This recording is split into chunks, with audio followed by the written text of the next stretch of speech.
ఎలాగట్లేదేంటి?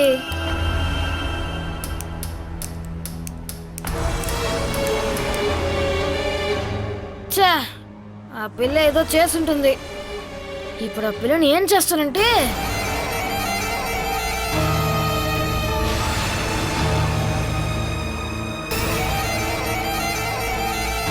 దీన్ని నువ్వేం చేసావు? ఏంటి? ఇది సరిపోవట్లేదు. ఎందుకు సరిపోవటం లేదు? ఎవరిని అడిగి నువ్వు లోపలికి వచ్చావు? నువ్వు దీన్ని విరక్కొట్టేశావు. ఇప్పుడు నేను అమ్మకి చెప్పబోతున్నా. దీంతో ఇప్పుడే కదా గ్యాస్ స్టవ్ ఆన్ చేసాము. ఇది వర్క్ అవ్వట్లేదు. ఇలా ఇవ్వు, నేను చూస్తాను. స్పార్క్ వస్తుంది కానీ స్టవ్ వెలగట్లేదు. నీకు ఇది యూజ్ చేయటం తెలియటం లేదు. రా, నేను చూపిస్తాను.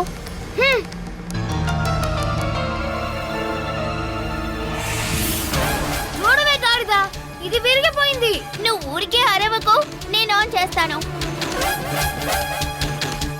కళ్యాణి వద్దు. ఎందుకు నువ్వు స్టవ్ ఆన్ చేసావు?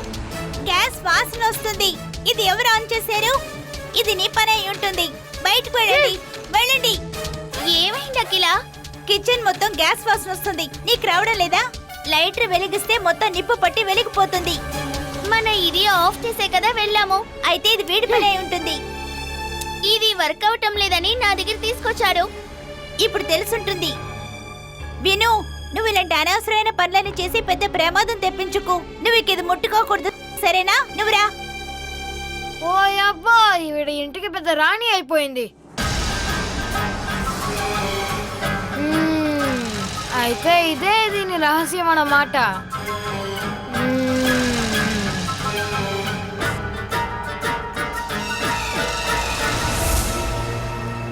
ఇదెలా ఉంది? చాలా బాగుంది.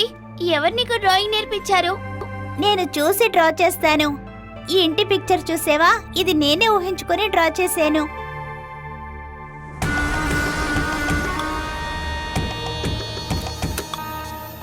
ఎందుకు దాసి పెడుతున్నా? నేను ఇంకా పూర్తిగా చూడలేదు. నేను డ్రా చేయడం వాడికి ఇష్టం ఉండదు. వాడు చింపేస్తాడు.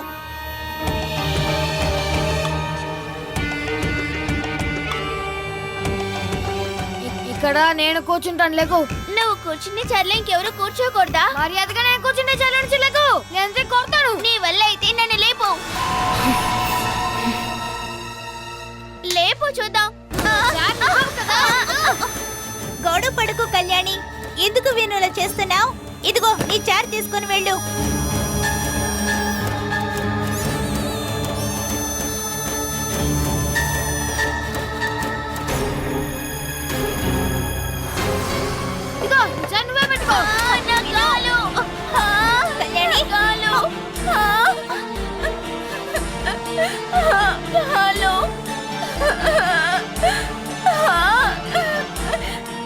అమ్మ విను, కళ్యాణి కాలు మీద చార్ని పడేసాడు.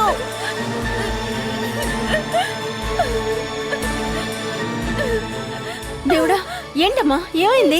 వీడు నా కాలు మీద చార్ నెట్టేశాడు.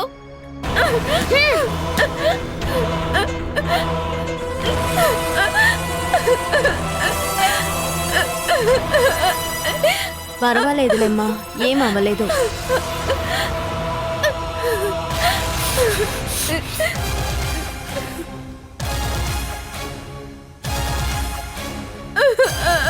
కల్లరి బాగా ఎక్కువైంది. రా రైట్, రారా లోపలికి.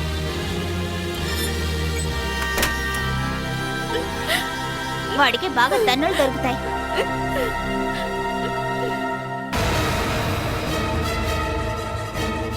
ఇక నువ్వు అల్లరి చేస్తావా? అల్లరి చేస్తావా?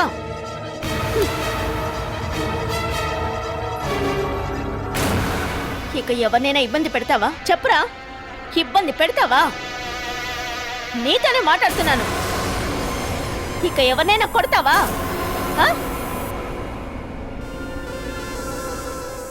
చెప్పురా, అల్లరి చేస్తావా? చెప్పు, నోరు తెరిచి మాట్లాడు. చెప్పు, నోరు తెరిచి సమాధానం చెప్పు. ఇక ఎవరినైనా ఇబ్బంది పెడతావా? చెప్పురా, చెప్పు.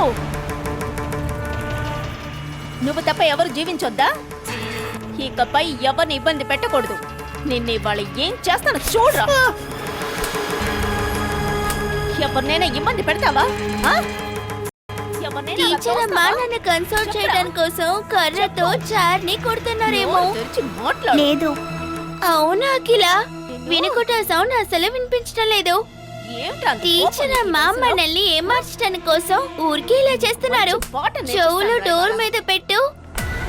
వినుకుంటే అరిసే శబ్దం వినిపించడం లేదు. పిచ్చి వేషాలు ఇన్ని వేస్తున్నావు? దెబ్బలు కొట్టాక ఎవరైనా అరుస్తారు కదా.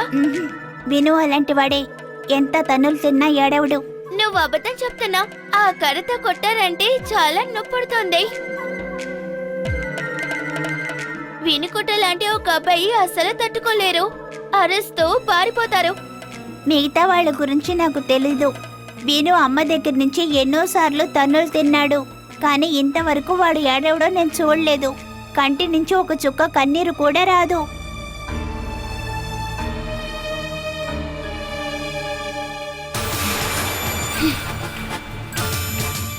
ఇంకొకసారి అల్లరి చెయ్యి, అప్పుడు చెప్తాను.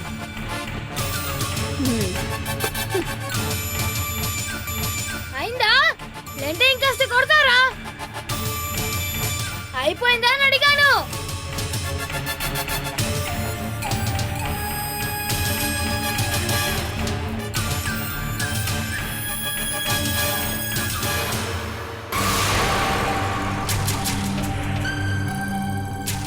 ఇప్పుడు ఆ సౌండ్ ఏం వినిపించడం లేదే.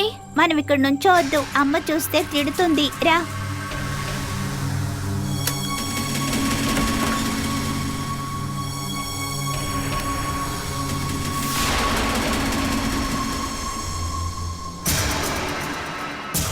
అడ్డుగా నించోకవే.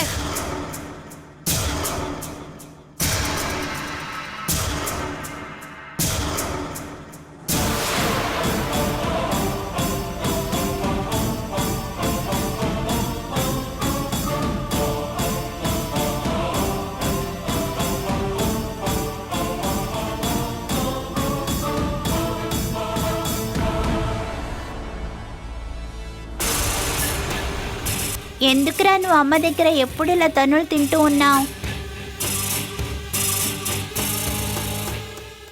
ఇక మీదట ఇలా చేయను అని చెప్పొచ్చు కదా. నాకు నిజంగా అలా అనిపించలేదు.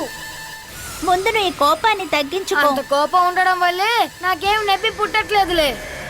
నువ్వు ఇలా తన్నులు తినడం చూస్తుంటే నాకు కష్టంగా ఉందిరా, అందుకనే.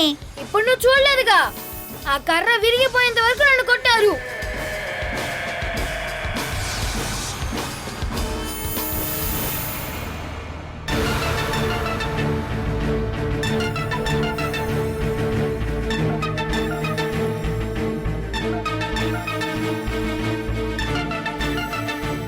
నీ వల్లే మా అమ్మ నన్ను కొట్టారు. నేనా? నేనేం చేశాను? నువ్వే కదా నా కాలు మీద చార్ వేశావు. నోరు మూసుకోనుండు. ఇదిగో ఇక్కడ చూసావా, ఇప్పటి వరకు నన్ను అమ్మ ఎప్పుడు ఇలా కొట్టలేదు తెలుసా. నీ వల్లే అమ్మ నన్ను ఇంత గట్టిగా కొట్టింది. ఎవ్వరికి నా మీద ప్రేమే లేదు. నేను తన్నులు తినాలని మీ అందరికీ ఆశ. నాకు ఇక మీద ఎవ్వరు లేరు. నువ్వు నాతో మాట్లాడడానికి అస్సలు రాకూడదు.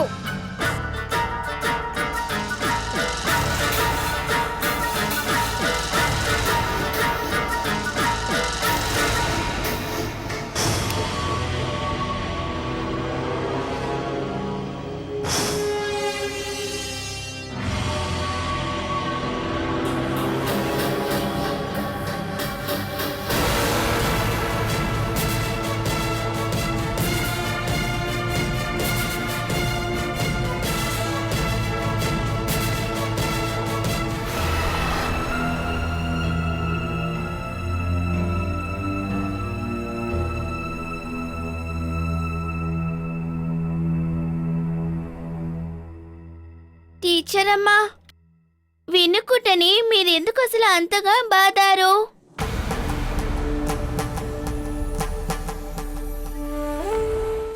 వాడు చేతులు కళ్ళు దెబ్బ తగిలి కందిపోయి ఉన్నాయి. నేను మీకు కంప్లైంట్ చేయటం వలన మీరు వినుకుటని అలా కొట్టారు. నువ్వివేమీ పట్టించుకోవద్దు. వాడు చేసిన తప్పుకి శిక్ష దొరికింది అనుకో. అంతలా కొట్టే అంతగా వాడు ఏ తప్పు చేయలేదు కదమ్మా. ఇకపై అలా చేయకుండా ఉండాలి కదా. అయినా కూడా మీరు వినుకుటని కొట్టనకూడదు. ఏదైనా నేనే కదా కారణం. దానికి నా మీదున్న కోపం ఇంకా ఎక్కువైంది. నీతో ఇక ప్రాబ్లం చేయడు. మీరిద్దరు వెళ్ళి చదువుకోండి.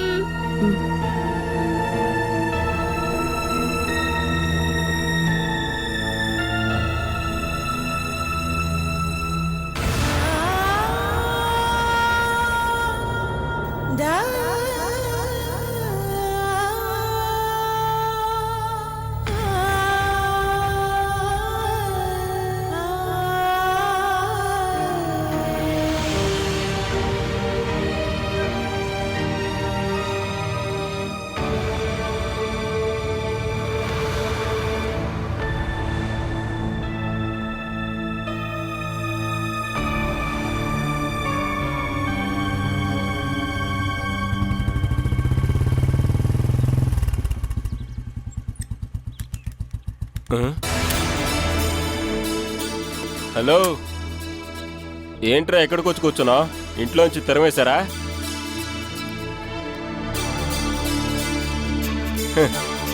ఏమైందిరా బంగారం? ఏదో సమస్య ఉన్నట్టుగా ఉందే.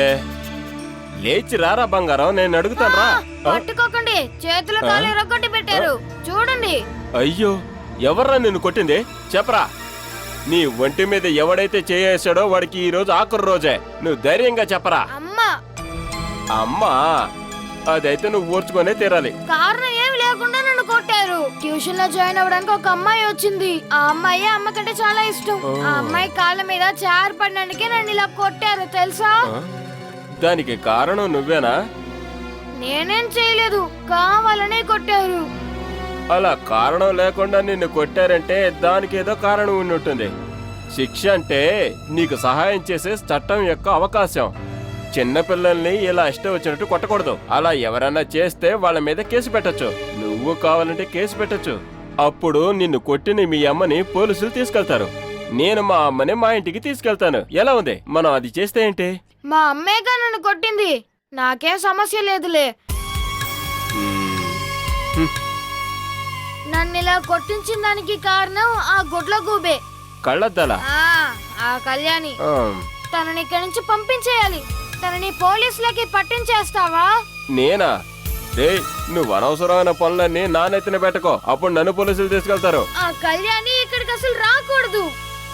అదే విషయమా? రే, తనకి ఏదైనా చెప్పి భయపెట్టరా, అప్పుడు తను ఇక్కడికి రాదు. ఆ పిల్లకి చాలా ధైర్యం ఉంది. రే, ఎంత పెద్ద ధైర్యశాలైనా దేనికో ఒకదానికి భయపడతాడు. అదేంటి అనేది మనకు కనిపెట్టాలి. ఒక్కసారి నువ్వు భయపెట్టావంటే తను మళ్ళీ ఇక్కడికి రానే రాదు. ఏదేమైనా నీ అమాయకపు ముఖం చూసి అసలు ఎలా పట్టుబుద్దైందిరా మీ అమ్మకి. ఇది అలా వదిలేస్తే బాగోదు. ఇది అడగటానికి అడ్డుకోవటానికి నీకంటూ ఒకళ్ళు ఉన్నారని మీ అమ్మకి తెలియాలి. నేను అడుగుతాను, రారా. నేను రాను.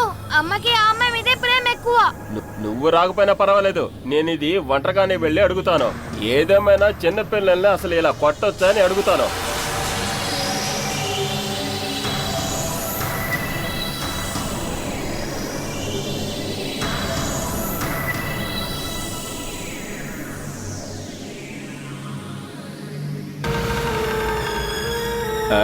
ఇంట్లో ఎవరూ లేరా?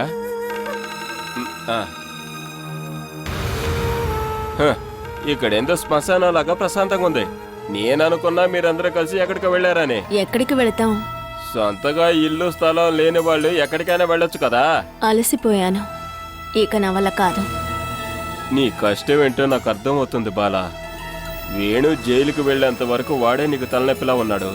ఇదిగో వాడికంటే తలనొప్పిగా మారాడు విను. వాణ్ణి తలుచుకుంటేనే నాకిప్పుడు భయంగా ఉంది. పిల్లలు చేసే పనులే అవన్నీ. కొంచెం ఎదిగితే బాగుంటాడులే. ఇంకా వాణ్ణి కొట్టడం వల్ల తిట్టడం వల్ల ఇదంతా సరిచేయలేవమ్మా. ఎందుకమ్మా నువ్వు అంతలా వాణ్ణి కొట్టావు? వాడి ప్రవర్తన తట్టుకోలేక కొట్టేస్తున్నాను. ఇక్కడికి ట్యూషన్కి వచ్చిన పిల్ల కాలు మీద చైర్ వేశాడు. అయ్యో, వాడా? ఏం చేయొద్దంటామో అదే వాడు చేస్తున్నాడు. అలా అయితే జాగ్రత్తగా ఉండాలి. వేణు కూడా చిన్నప్పుడు ఇలాగే ఉన్నాడు. ఒక అమ్మలా ఇప్పుడే నువ్వు వాడిని కంట్రోల్ చేయలేకపోతే ఇక పైన ఏం చేయలేవు. ఆఖరిగా నీ పెంపకంలోనే వాడు ఇలా తయారాడని అందరూ అంటారు. ఆహా, ఈ అమ్మాయి కళ్యాణి నీ కాలు మీదే విన్ను చేరి వేశాడమ్మా. నువ్వు జాగ్రత్తగా ఉండాలి కదమ్మా. నేను కాదు కదా చార్ని ఓ, జరిపేసింది. అది కరెక్టేలే. ఇలా చూడు, విను లాంటి కోపిష్ఠుడు ఉన్న ఇంట్లో ఎలా బాలా చిన్న పిల్లల్ని పేని గెస్టులుగా ఉంచుకుంటున్నావు? మాతో ఒకరోజు ఇక్కడ ఉండాలని కళ్యాణి ఆశపడింది, అందుకే రేపు వెళ్ళిపోతుంది. చూస్తే బాగా డబ్బున్న పిల్లలా అనిపిస్తుంది. ఎందుకు ఒక రోజు అని చెప్తున్నావు? ఒక 2-3 రోజులు ఇక్కడ ఉండలేవు. ఇలా చూడమ్మా, నువ్వు ఎన్ని రోజులు కావాలంటే అన్ని రోజులు ఇక్కడ ఉండు. నానేం చేస్తూ ఉంటాడు? బిజినెస్. ఈ పంచాయతీ ఆఫీసు ముందు టీ బిస్కెట్ అమ్మే వాడు కూతురు కూడా చెప్తుంది మా నాన్న బిజినెస్ చేస్తున్నాడు అని. అలాంటి బిజినెస్ అమ్మా? కళ్యాణి వాళ్ళ నాన్నకి petrol bunk, auditorium, online marketing అన్నీ ఉన్నాయి. ఆహా, అలా అయితే మీ నాన్న నేను ఒకసారి కలవాలమ్మా. ఆ తర్వాత వాడికి నువ్వు ఎంత దూరంగా ఉంటే అంత మంచిదమ్మా. వాడికి కోపం ఎక్కువ. చేతిలో ఉన్నవి ఇసిరేసి పగల కొడతాడు. బాలా, ఇక పైన నువ్వు వాడిని కంట్రోల్లో పెట్టాలి. ఇక పైన నేనేం చెప్పలేదని నువ్వు అనకూడదు. అయితే పిల్లలు, మీరు హ్యాపీగా ఉండండి. నేను మా జగత్మాతని చూసి వస్తాను. అత్తయ్య నిద్రపోతున్నారు. అదేం పర్వాలేదు, నేను లేపుతానులే. ఒక సంతోషమైన వార్తని చెప్పాలి. మన ఇంటిని, స్థలాన్ని ఎటువంటి సమాచారం లేకుండా అమ్మకూడదని ఉత్తర్వులు వచ్చాయి.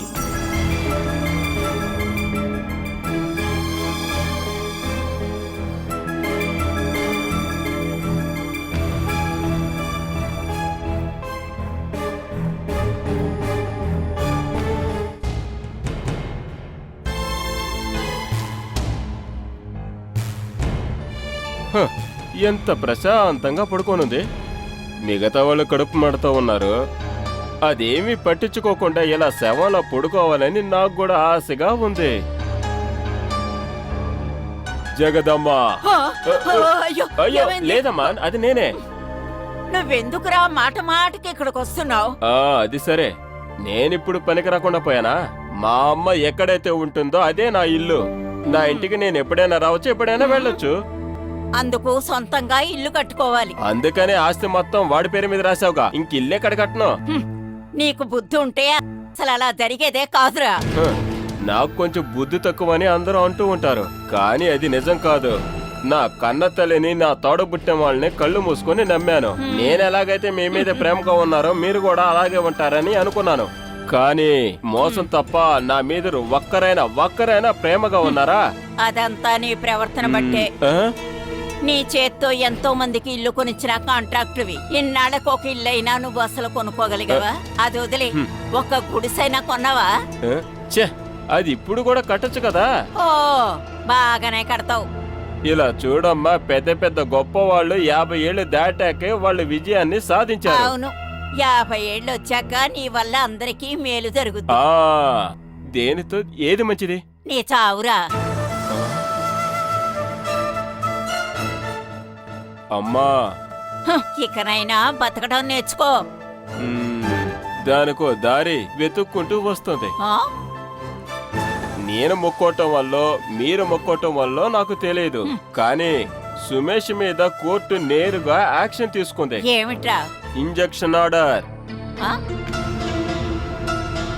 ఇక పైన కోర్టు ఆర్డర్ వచ్చేంత వరకు ఆ స్థలాన్ని అమ్మకూడదని. ఒకవేళ అమ్మాలనుకుంటే మీతో కాంప్రమైజ్ అయ్యే దాన్ని అమ్మాలి. బాలు ఇప్పుడు మీ కోర్టులో ఉంది. నువ్వు ఎలా అనుకుంటేనే అలాగే జరుగుతుంది. మా ఇంటి మహారాణి జగదమ్మ పాత పొగరుతో తిరిగి రావచ్చు. నువ్వేనమ్మా మా అమ్మవి. ఇక పైన సుమేష్ ఏం చేయాలన్నా నీ కాళ్ళు పట్టుకోవాలి. నిజమేనా? అరే, నేను కోర్టు ఆర్డర్ చూసే వస్తున్నానమ్మా. నువ్వేనమ్మా ఇక పైన రాజువి.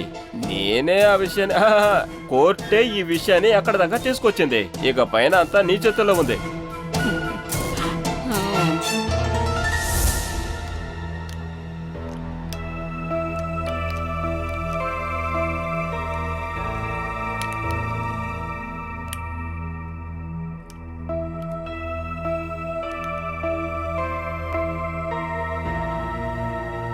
కలవట్లేదేంటి?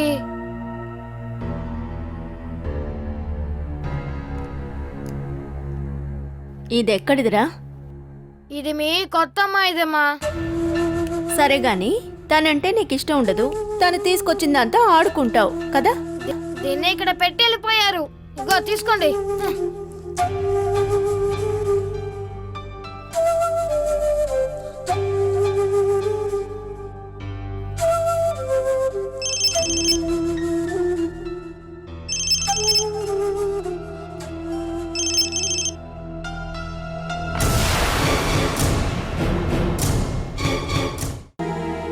బాలా, ఎవరింటి బిడ్డని ఇక్కడికి తెచ్చి ఉంచుకున్నావు నువ్వు? అది ఇక్కడికి నా ఫ్రెండ్ ప్రీతి వస్తుంది కదా, వాళ్ళ అన్నయ్య కూతురు కళ్యాణి. ఇక్కడ ఎందరో పిల్లలు చదవడానికి వస్తున్నారు. ఎవరి మీద లేని ప్రేమ ఈ పిల్ల మీద మాత్రమే ఎందుకు చూపిస్తున్నావో తెలియడం లేదు. ఆ అమ్మ లేని బిడ్డ. ఆ కొరత నువ్వు తీర్చగలవా? అనాథ పిల్లలైతే నువ్వు చూపించే ప్రేమ అర్థం చేసుకుంటారు. ఇది ఎంతో గొప్పింటి పిల్ల. ఆ పిల్లకి తల్లి మాత్రమే లేదు, అందరూ ఉన్నారుగా. ఒక్కరోజు ఇక్కడే ఉండాలని ఆశపడింది, అందువల్లే నేను. ఇది తప్పని నేను చెప్పట్లేదమ్మా. మన ఇంట్లో ఉండేందుకు ఆ పిల్లకి ఎలాంటి చుట్టరికం లేదు. ఆ పిల్ల మన ఇంట్లో ఉంటే దానికి ఏదైనా కష్టం వచ్చిందంటే దానికి ఎవరు బాధ్యులు?